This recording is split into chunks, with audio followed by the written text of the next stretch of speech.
All right, man, we are up. Chlorine Daddy, how you doing, buddy? I'm doing good. Just came from training. I am a little tired, but you're gonna have to talk with my coach about that. He can't do anything about it. Well, if you're not a little tired a couple of months out from World Championships, I really need to talk to your coach then. So, Oh no, it's normal. yeah. This is our taper. Yeah. Actually, I introduced you as Chlorine Daddy, which obviously your name is David Popovich. Everybody knows you, fastest man in the world. Now, but I did have a question. Where did the name Chlorine Daddy come from? Somebody asked me this. I guess it was just a burst of inspiration. I don't know how I came up with it.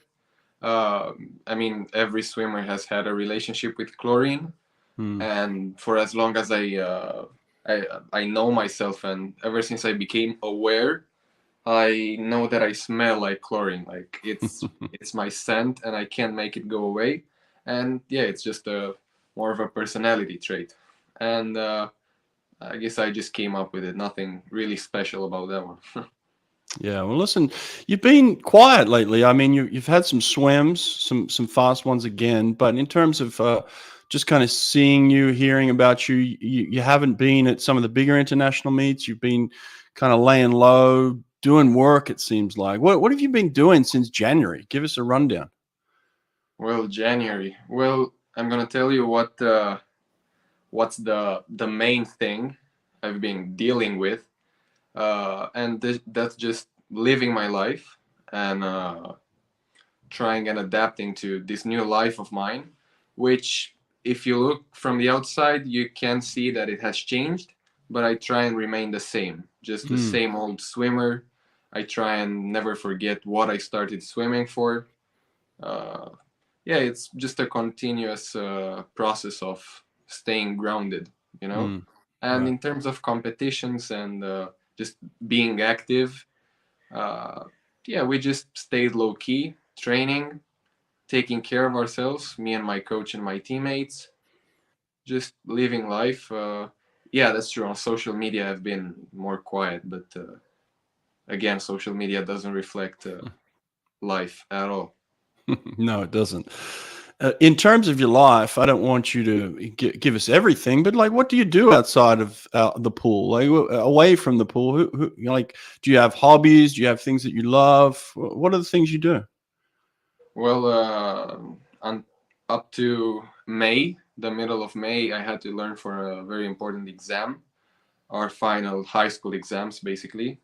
Um and I had to learn how to balance the swimming and the learning and reading. And it was a nice journey. I liked it, even though I had to miss some trainings because I had to learn some more. It was an unexpected workload. Even though I missed some trainings, I recovered them, and it was nice doing something else as well. Mm, Uh, Swimming is still my hobby and everything I ever want to do, but it's important not to have only one thing you're obsessed right. with or that you spend your time with. And Hmm. so it was a nice routine break. Yeah. You're right. What about your favorite subject at school? Do you have one? Well, I've always liked English, and yeah, that was about it. I mean, uh, I like a lot of subjects, but none of them really attracted me that much. I did have philosophy classes, but I kind of like reading my own stuff about that. Nice. Well, in terms of life advice, I have talked to a couple of people about you in the past few years. Obviously, a lot of people have opinions on you, but one person in particular gave you some life advice. I'd like to share it. Let's have a look at it right now. You need to All right. think what is helping you to do this and what is disturbing you. Mm. And those factors that are against you and not in favor of your competition performances, those ones you have to kind of delete from your life. Be it temporary or be it permanently, it's up to you. The great Alexander Popov giving you some life advice in terms of what to let into your life and what to let out. It seems like you've got a pretty good handle on that. Uh, well, it does sound like some stoic thoughts. Yeah, he's talking. He's probably talking about taking care of what you can control and just deleting, like he said, everything you cannot. This is a thought as old as time, but also, I guess, more valid now than ever. And it's forever gonna be valid and valuable. What about in terms of training? I had this thought a second ago. You know, you're at a different level now than you were even 2 years ago. You know, 2 years ago you were coming through and we talked for the first time. Your times were fantastic for your age, but now look, you're the fastest man on the planet. In terms of training partners, how do you challenge yourself to continue to grow, to continue to get better? What are the things that you and your coach do to put yourself in situations that are going to challenge you? For starters, I trained a lot all by myself, only with my coach for a significant chunk of time. And for about a year and a half, our group has started defining more. And I now have 3 training partners. I started with one, then another one came, and then another one came. They're all my friends. And we're pretty different in terms of styles and what we swim. But really, when you train, it's the chemistry that matters. Of course, it's valuable being able to challenge yourself with training partners that are going to push your limits. But we think it's more of a chemistry advantage to it. And that's how my group started growing, from only me and my coach. And we have different meets. Sometimes we train differently, but at the same time. For example, we just finished some nationals. They had a little bit of a break. I didn't have any break because I got to train for the Sette Colli in Rome and for Worlds as well. But they're slowly coming back from the break and once again swimming together. It's nice having partners, but it's also important knowing how to train alone. Right, right. I got another video here. Let's have a look at this one. This one is from last year. Let's check this out. Are you starting to think about the world record in the 100 now? Yeah, but there's no rush. When he starts accelerating, he doesn't increase the stroke rate, he increases the power.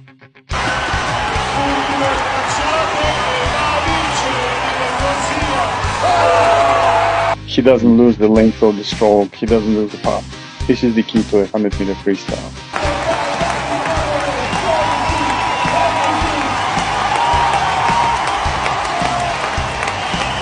.46.5 or 46.3 or something, I think, is within reach to swim at Paris. Oh, a couple of ex-world record holders there. A couple of Olympic champions themselves. Yeah, they know their stuff. They know this stuff. In terms of what Popov said there, in relation to the length of your stroke and maintaining power, how is it that you think you're able to do that better than anybody else? I mean, the great Alexander Popov couldn't swim as fast as you, and he did. Like, I watched that man train. He trained like an animal. You know, he would do 100K weeks sometimes. And so how is it that you've got to the point where you can maintain that so well? Yeah, well, times are different, and I would lie if I told you that if Alexander Popov was active during this period of time, that he wouldn't beat me. At least we'd race very closely. Like I said, times are different. Swimming, practice methods change. Right. Everything changes. Right. But he, of course, knows what he's talking about. We train a lot on efficiency instead of brute force, brute power, because I have to compensate for my, skinnier legs and arms, and not sheer height. I am tall, but I have a lot of guys in my events that are taller than me. So we simply work a lot on those technique elements. And like my coach once said, we were training, and I had a very good 50 from a push, and I just asked him because I didn't know how I could do that well specifically in that day because I wasn't trained at all.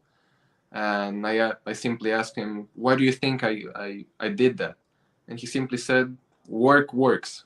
So yeah, the key thing to working is not to overwork, not to underwork, is just to find that steady flow in which you can begin working and simply forget about anything else. Do that every day, and at one point you're gonna surprise yourself with a great performance.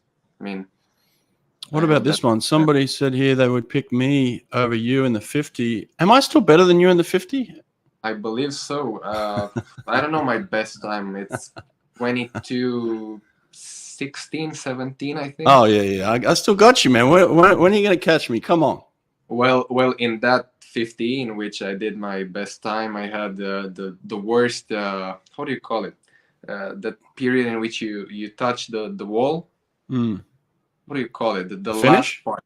Yeah, I had the worst finish of my life, and so I like to think I would have went 21, but no rush. Absolutely. Coming, yeah, it's coming. 21. Is 21 a goal for you, like, or do you think about 21? I never think of it. I know it's gonna come one day. I really don't want to push that. I want to be faster in the first 50, that's for sure.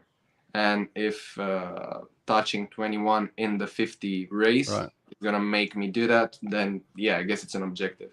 But I would say I'm the slowest first 50, 100 guy at this level, at least.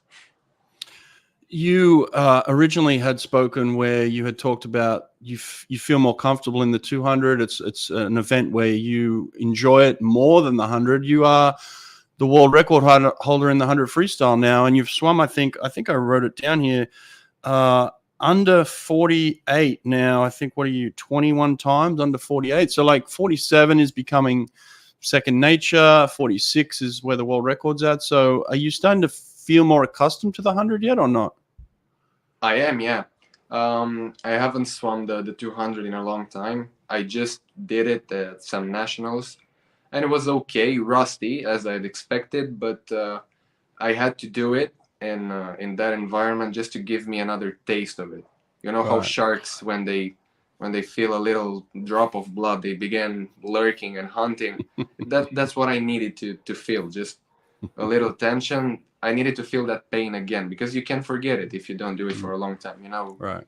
pretty well what I'm talking about. Yeah. Now, I saw you swim 100 butterfly too. Is this something that you've added to your event schedule? It's something we've added to our curiosity list, I guess. I wouldn't say necessarily to my schedule, but we're trying new things. I mean, we have a long time to go until my body starts saying no to any event. So we're gonna keep trying. I don't know if I'm ever gonna be able doing it at an extremely high level, the 100 fly, but we're gonna try and see where it goes. Yeah, I don't have a goal for that.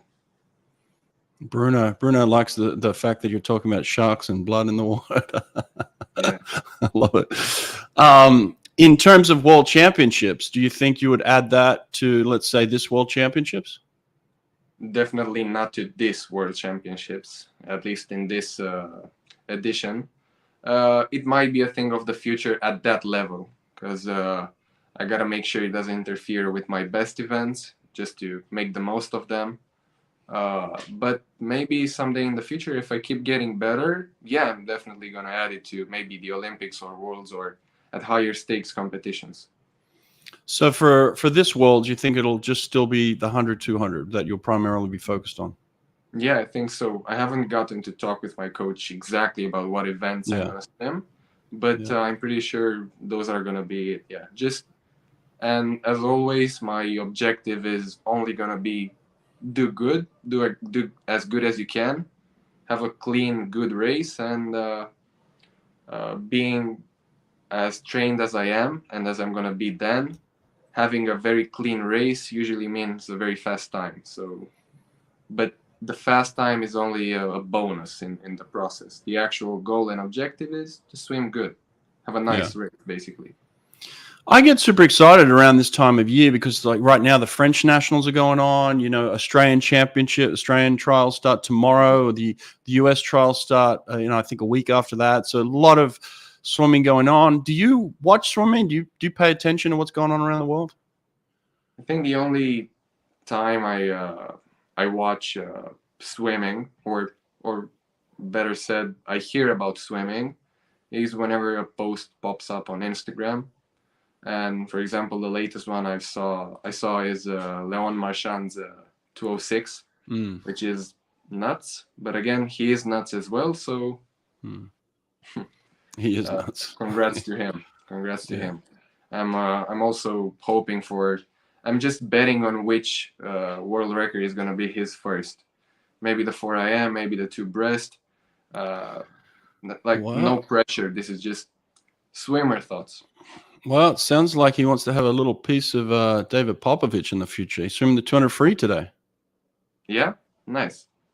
I'm all for competitors. I mean, if you don't have any competition, how else is it gonna feel nice whenever you win? You know, right. If you don't have someone to creep behind your shoulder and breathe in your neck, it's not gonna be as satisfying. And yeah, winning is not the objective, but it's the bonus. Sounds like in terms of a couple of competitors, a few are back right now. Dressel's back. He's been racing again, which is good to see, right? Absolutely. I wish him the best of luck.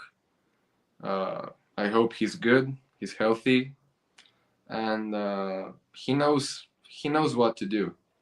There were those weird comparisons when I was at my first Worlds that maybe he left the competition because of me. Some people were saying I denied that theory ever since it came in my ears. He's a big boy. He knows what to do. He's an excellent swimmer with excellent coaches, and I hope he's gonna be back in shape either now or next year. He knows there's no rush, just like I know there's no rush with what I do. Have you ever had any personal contact with Caleb? Not really. I mean, just small talk at the Olympics and other competitions. But no, we haven't really gotten to speak to each other. Yeah. But there is this respect. I'm sure it's from his side as well, but now I'm the one talking. Massive respect, of course, for him and what he represents in the sport. Yeah, that's about it. And then the other one is, why am I drawing blank all of a sudden? Kyle Chalmers, of course. Yeah, Kyle seems to be back to his best. He was going in, it seemed to be with a lot of injuries in the previous competitions. He seems healthy right now, seems very happy. I think he's going to post a really quick 100 freestyle. So be it. Once again, best of luck.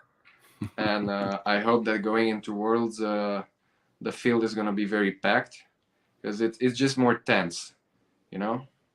It's just more tense. And if I have a clean race, it doesn't even matter what place I get. Usually, if it's a very good race, it's going to be one of the first places. But that's going to be the only focus. And I wish to be racing shoulder to shoulder with all these people, all these competitors. Kyle, Caleb, Maxime Grosset, whoever. Yeah, it's important that we don't forget that sport is supposed to be fun, and important to not forget that racing is fun as well. Not only winning, taking second or fourth place is never a bad thing. You either win or you learn something. So, yeah, losing, that's a very vague term in sports. Right. They are, let me think how to put it in English.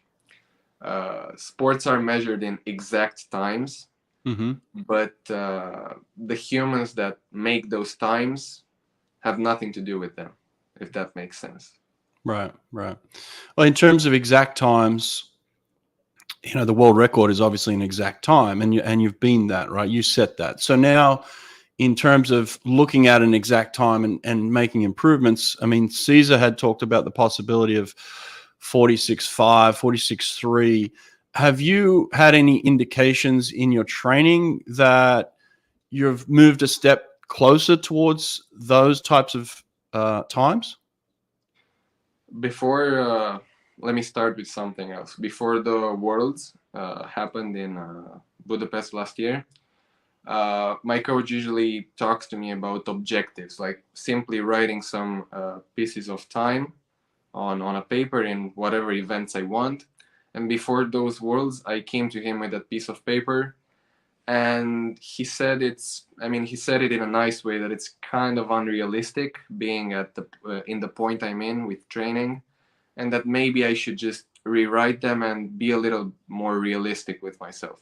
He said it in a nice way, not just in a coach way. Right. And I told him that he doesn't know what he's talking about, basically, once again, in a nice way. And then I went to the Worlds, and I improved my time in the 2 free, and then in Rome I improved my time in the 100 free. Those I have written down. And in terms of where I am right now, I don't know where I am right now in terms of performance, because just like I told him before the Worlds last year, you just have to have a good day. The training is gonna be done no matter what. You have to have a good day. You have to have some nice meals before, take care of your sleep, take care of yourself, and make sure your nerves don't get to you. But as long as you keep an empty head and clear mind, you're good, I think. How do you balance that, right? That philosophy and that belief and that understanding with the idea of the childlike idea of becoming Olympic champion, right? You and I both dream of becoming an Olympic champion. Like, we have these visions, we have these dreams. It's just part of being a swimmer, and especially at our level, you know, once you get to an Olympic level like this, you dream of somebody putting that gold medal, that Olympic gold, over your neck. So how do you balance this, you know, staying in that present moment that you talked about there, but also having these visions and dreams? Like, we're less, you know, we're 12 months away from somebody actually maybe putting an Olympic gold medal around your neck. That's pretty cool to think about too, right? It is cool to think about, and I'd be a hypocrite if I told you that it's not important having a goal, like a bigger goal, a specific goal and objective, such as becoming an Olympic champion or world record holder, because you cannot wake up every day at 5 or 6 or at whatever time you wake up, sacrifice your social life, eat healthy, take care of your really anything, and direct it towards sports. You cannot do that unless you have something bigger to strive for. Right. And I've dreamt of going to the Olympics and eventually becoming an Olympic champion since I was 10, I think. At 11, I had a cake for my birthday with the Tokyo Olympic rings on it. I have a picture of that. I used to have a personalized equipment with my club, which I was in at that time. There was the name of the club here, my name here, which was personalized. My parents did it for me. And then here I had the Tokyo Olympics logo, that at 11, 12 years old. So I've always dreamt of that. I have school projects from when I was that age, in which I talk about how I want to get to the Olympics, and dream. I just dreamt about that a lot. It's important, very important to dream, and it's good to always be it's good to also be hungry for more than winning, for glory. I think that's a bigger goal I like to strive for, and I also like to think about the impact I can make with me becoming certain or Right. reaching certain points. Yeah. Right. And you've already proven that recently. You actually took your gold medal from the world championship, and you melted it down. So you and MedLife got together and melted your gold medal. I saw a video of it. It was incredible. And then you made these little ribbons for kids with cancer, gold ribbons from your gold medal. So that's where you talk about, it needs to be more than glory for you, right? This is really important for you, isn't it? Yeah, I think this is the biggest mission I could ever think about. Here in Romania, I mean, my name is pretty known in the swimming sphere. Right. Here in Romania, a lot of people know me. I'm extremely known, to my surprise. Almost everybody recognizes me whenever I walk on the street or I come into a shop. And I realized this, at first it was at first it was fun, then it was tiring, and now I'm starting to accept it and adapting to it, and also taking care of this privilege, because it brings certain advantages, such as being able to share your message, being able to have an impact, and I have to take care of this image because it can reach far more people. With, for example, I won 2 gold medals at Budapest, and when MedLife came to me and proposed this idea of melting it and turning it into gold ribbons for the fight towards or against cancer, in children, I immediately said yes. And even though at first I began thinking about which metal I should melt in this process, I realized that it should be the highest metal possible, the highest metal I have here in my house, or that I've ever won, because I get to live with the memory of winning that race and becoming world champion. But it's still a piece of metal. You know, that podcast you did with Ryan Lochte, he said he simply gives away all of his medals. Right. Yeah. I really like that. I haven't gotten to talk with Ryan Lochte yet, but watching him and Phelps growing up was really something. And Ryan also inspired me with that.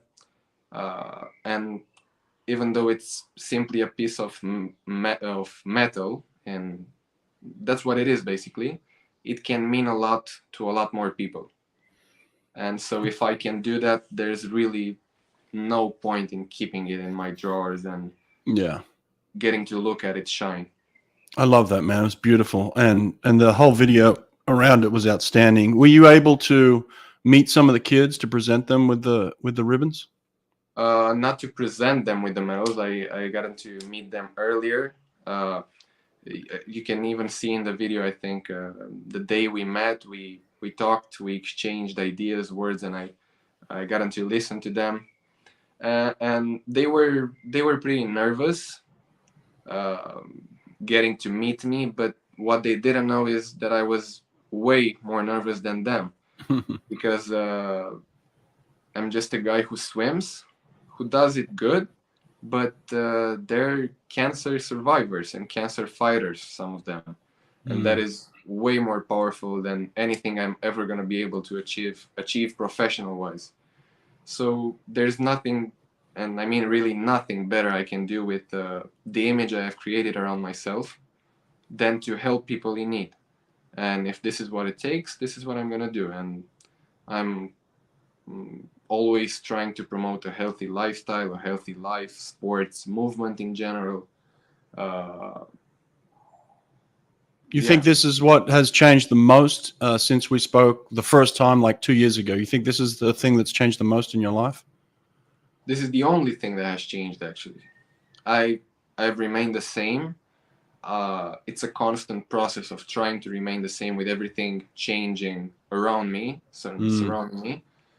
But this really has changed. And what has changed is the perspective of the world towards me. And it can be easy to get carried away. So that's why I'm trying to stay grounded and remain humble, because those are real principles. Just, Yeah. I want to be as simple as I can, because there's really beauty in simplicity, I think. Do you do that from time to time, other than at home? Do you strip things away when you're on camp or traveling to make life, like, I'm sure people come to you and say, hey, we've got this 5-star hotel, we're going to pick you up in a limousine, we're going to give you the best food. Do you try and minimize those things around you when you go away?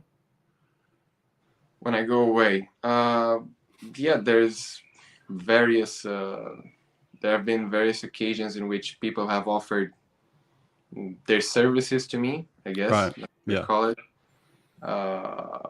From a plane to hotels, like you said, to anything exclusive. And Right. it's tempting. It is tempting. Everyone has thought of it at one point, me included. But like I said, I want to enjoy the simple things in life. I don't want to get carried away by nothing, because Yeah. it's very easy to get carried away by either money or, now don't imagine I'm a millionaire, but it's still uh, a lot more than it was 2 years ago Yeah. in Sure. terms of fame, recognition, and all these exterior factors. Yeah. Yeah. Here's a question here. Is that a samurai sword next to you? Yeah, it's a katana. What's that mean? I think it's a Japanese word. Yeah. Oh, I yeah. got my uncle gave it to me for my birthday, and that is a Fight Club poster, and that is just an abstract poster. I just like it. Yeah. I asked you earlier if you have been reading any books. You said you have one to recommend. What do you got there? Absolutely. I like this book so much. It's gonna sound like a paid partnership, but I promise you, it's not.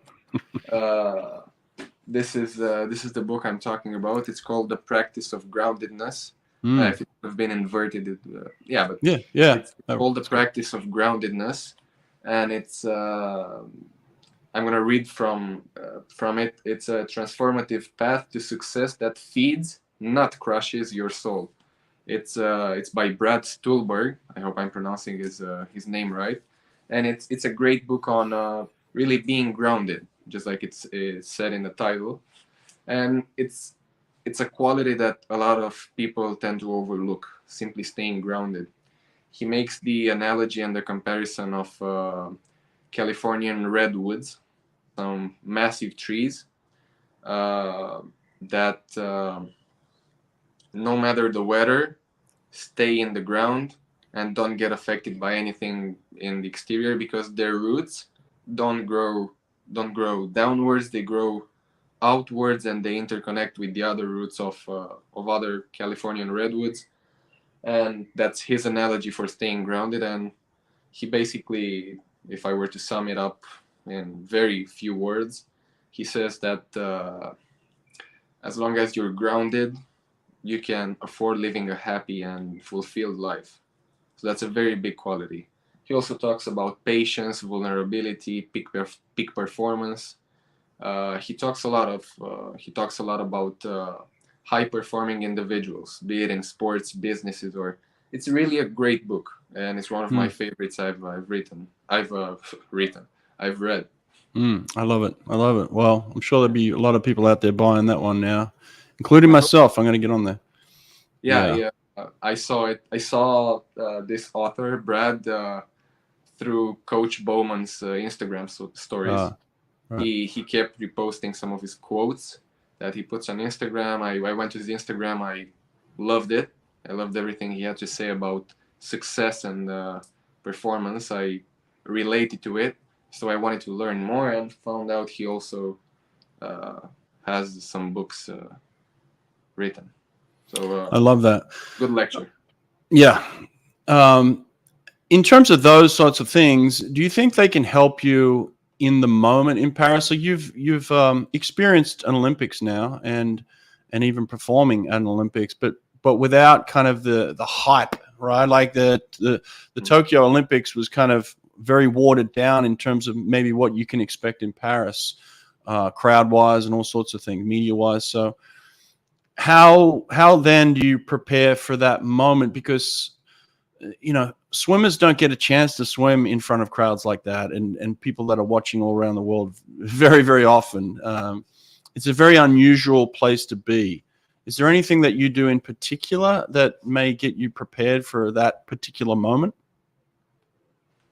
One of the things I do is be patient, because it's, I mean, it's easy to, it would be easy. A lot of the reporters, I start with this, a lot of the reporters and journalists from Romania, whenever they get the chance to interview me and ask me about stuff, they always include a question about Paris.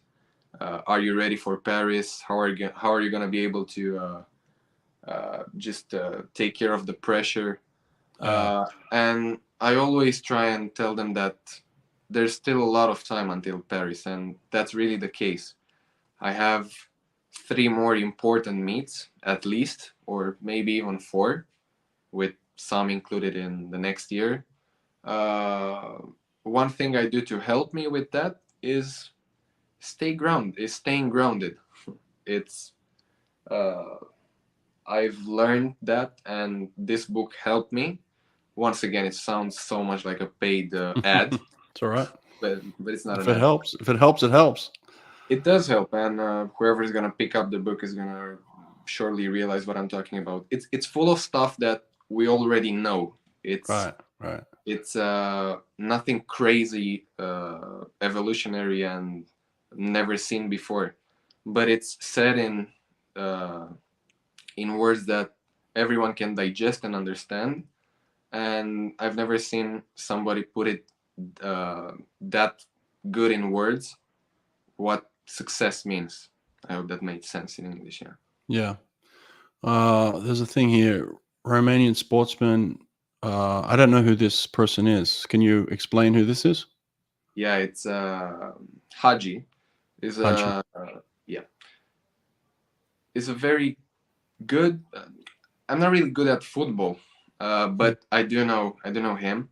He's an ex-footballer, an amazing one that the whole world of football has heard about. I guess they tried and compared me with him earlier in the past, but football and swimming are a lot different here. Football is or soccer for the Americans. Yeah. Is a sport that gets an unusual amount of attention here in Romania, and I try and bring light on a lot of individual and other team sports that deserve recognition, because there are so many individual athletes that put in the work and never get the spotlight because it's taken away by football, only news with football. And I appreciate the footballers as well, but this is one thing I try and do with swimming: bring exposure and bring more popularity to it, because it's such a healthy sport that a lot of people could benefit from doing. I know something that's also very important to you is this, the idea of being somebody who can help with kids learning to swim, childhood drowning, things like this. So have you noticed any kind of major influx of parents signing their kids up to swim lessons now that, David is the superstar in Romania? Actually, yeah, and that's a really comforting and nice thought to have. When I came back from the World Championships, I've been getting reports from pool owners I know and pool just workers that they're absolutely full and they cannot take more people in. Lines are starting to form outside. And that really warmed my heart, because it means I had an impact. And I want to continue having an impact. And child drowning and really just human drowning is a terrible thing. And maybe in the future, if I can start a campaign on that, or maybe a school of teaching people how to swim. That's just an idea for the future. Yeah. We have a lot of ideas of making good things and helping people, but I also have to take care of my career and this life of mine, and it's all gonna eventually come, and just taking small steps, and we're eventually going to be as big as we want in terms of impact and helping people. Awesome, man. I love that. All right, just before we go then, so what's the plan up until Fukuoka? Where are you going to be racing at? I'm gonna be racing in Rome, and I'd say my favorite pool. I'm gonna be racing there at the end of June. So Set to Cali? exactly, yeah, pretty soon. Yeah. And then it's gonna be Fukuoka. We're gonna go on a training camp, you know, the usual stuff. Adapt to a new time zone. Just get to see more of Japan, because at the Olympics, unfortunately, we didn't quite see anything. Closed circuit, the COVID and all.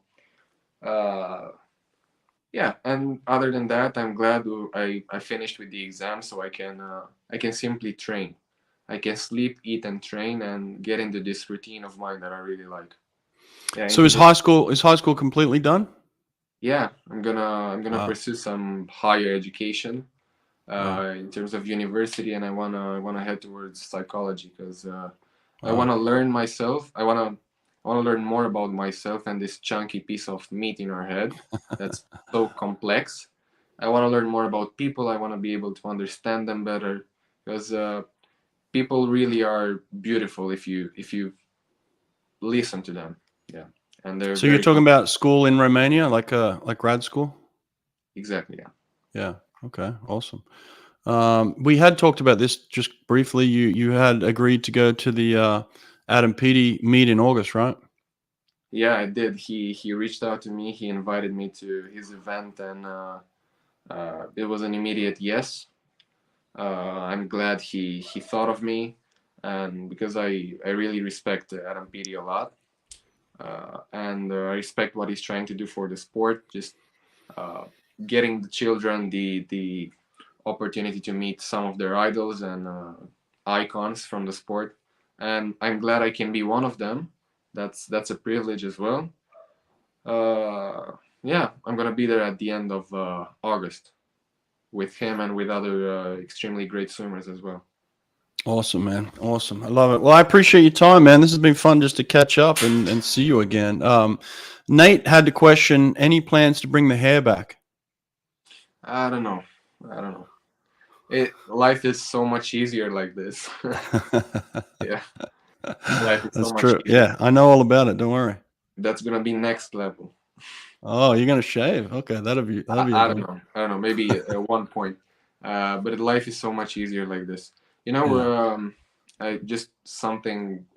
One more thing I like to say to those watching and those who are gonna watch eventually.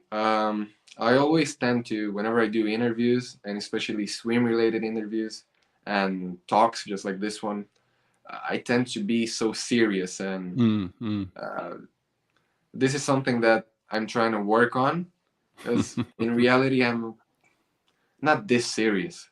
I was at the supermarket the other day, and there was this lady who came up to me and said, "You know what I really appreciate about you the most? What is it? Your seriousness."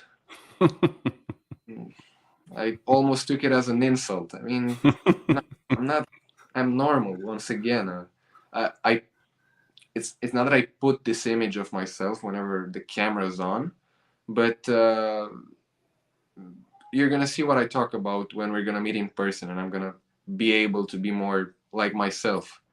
Uh, every person that gets in front of the cameras and acts so serious and tough and unable to be beaten, it, just so you know, to everyone watching, is a normal person with vulnerabilities, with fears, with sleepless nights.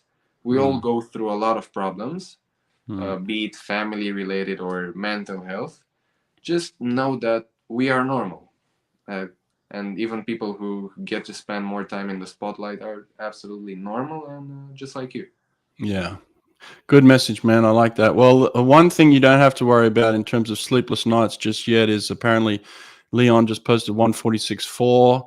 He's not quite threatening you just yet, but maybe. No, that's a very good time. It's better than mine this year, so props to that. Yeah, but it is a solid time, and he is a solid swimmer. So Yeah, he's very good. He's very good. Are you swimming the 200 and set to collar? You going to have another shot at it then? oh Okay. yeah, I Yeah. think so. Now Okay, that I got the taste of it, I wanna. Sette Colli is probably the. I mean, it's gonna be a last competition until Fukuoka to see where I'm at, and just get to race again, because this year, in terms of competitions, I swam only at nationals, and it's different when you have competitors. When you have competitors that you get to race with hard, and so Yeah. Sette Colli is going to be a first taste of what it's going to be at the Worlds. So that's sort of our main goal there, just to I get love in it. the racing mode. Yeah. Well, I always appreciate your time, man. Good luck over the next few weeks. Looking forward to set the collie and then hit that training camp, good taper, and into Fukuoka, man. So good luck with the next few months, okay? Thank you. To you too. All right. Whatever you. Cheers, buddy.